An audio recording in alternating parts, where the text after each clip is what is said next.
Absentee ballots is when you can't make it to the polls yourself, but it's mainly if you can't make it out to the polls for various reasons. If you have to work, if you're elderly, if you're disabled, like I said, if you're going to be out the country, if you're going to be on vacation, for example, and you qualify for an absentee ballot, you can get one, fill it out, then we can still vote without actually having to be at the polls.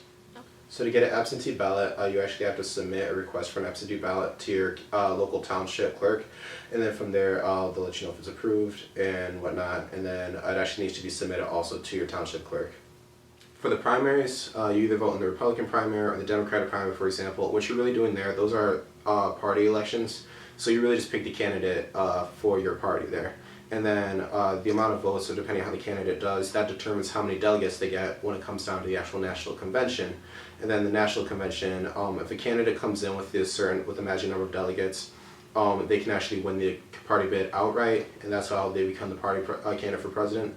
See, if they don't achieve the amount of candidates necessary, you can actually go into a convention with a contested bid for presidency, in which case it's up to the delegates at the convention to actually choose who becomes the party's candidate. So, and that's how primaries work. Caucuses, they're a similar thing, depending, because each state has either a primary or a caucus system.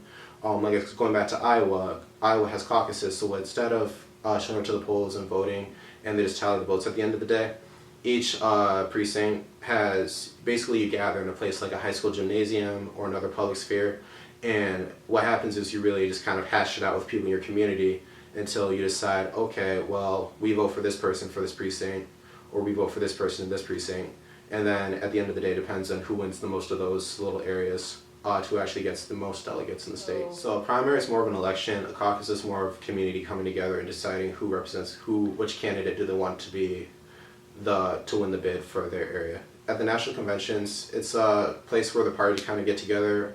It's held every 4 years during a presidential election cycle, and that's really where the presidential bid gets nominated. A lot of times people that get chosen to be delegates for these national conventions, these are just people that are deep within the party in each respective state. Either they're volunteers within the party, they know someone within the party, and they're just chosen that type of way.